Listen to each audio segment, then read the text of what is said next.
Hello friend, today I am going to explain you the various dilutions and dilution importance of dilution factor in the pharmaceutical calculations.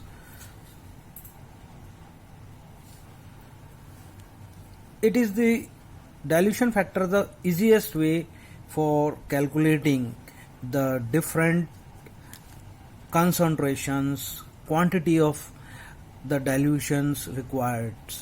So let us start with our discussion with, if we are taking 1 ml of the 100 microgram of the solution, if we are adding the 4 ml of diluting fluid, or this stock solution is diluted with 4 ml of the water, so that what is the dilution factor is made. So the total dilution factor is being calculated by means of total volume divided by the aliquot taken. It is comes out to be the 5.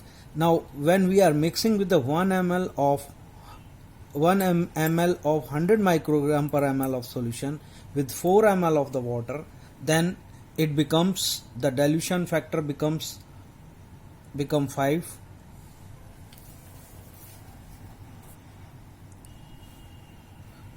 So when the total quantity becomes 5 ml, what is the concentration in the 5 ml? So we should just divide by the dilution factors, so that the concentration become 20 microgram per ml. So similarly, we can make dilutions by taking aliquot of 2 ml. Now if the aliquot means the which sample or the quantity of the liquid in which the drug concentration or the analyte or the constituents is present. So for example, if we are taking the 2 ml of aliquot and it is get mixed with 3 ml of the water, what is the dilution factor? So as we know that total volume is 5 and the aliquot taken is divided by the 2. So in this way the dilution factor becomes calculated to be 2.5. Here what is the concentration in this 5 ml of the solution?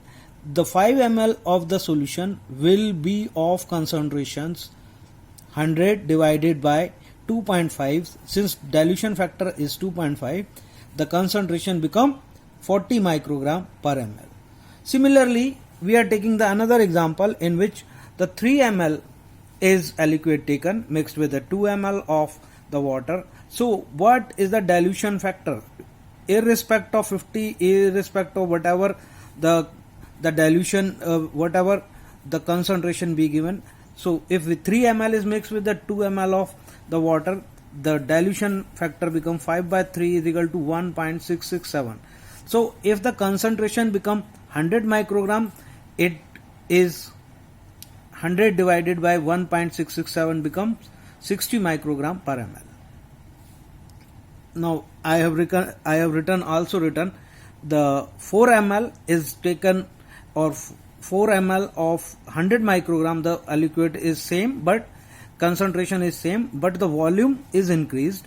If 4 ml of aliquot is taken with 1 ml of water, then the dilution factor become, calculate the total volume. Total volume is 5 ml divided by the aliquot is 4. So the dilution factor becomes, dilution factor is 1.25. So here 100 divided by 1.25 comes out to be 80 microgram per ml. So these are the quite different. Now I have also written one more. So one more example I took. 4 ml of 100 microgram per ml is get mixed with 4 ml of water. So what is the total dilution factor? So add the total volume. How much volume is 8 ml divided by the aliquot taken is 8 by 4 is equal to 2. Now the concentration at adequate level is 100 microgram per ml divided by the dilution factor 2. The concentration comes out to be 50 microgram per ml.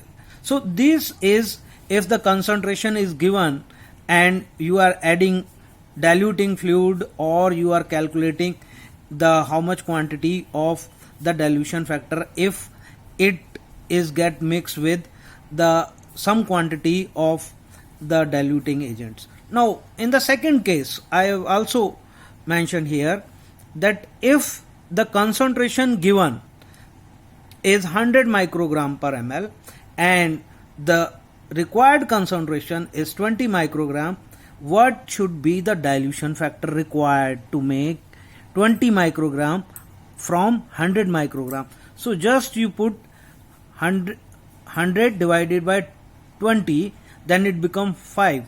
So the dilution factor required to make 20 microgram from 100 microgram is 5, or we can say the solution is 5 times diluted, so that the final concentration become 20 microgram. So similarly, if we are taking a 100 microgram per ml solution and required concentration is 50 microgram, then what should be the dilution factor required? Dilution factor is 100 divided by 50 is equal to 2.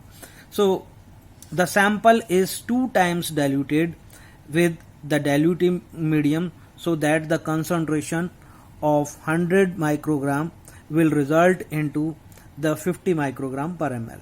So similarly, we can also make 100 microgram, we can also make 40 microgram of solution from 100 micrograms.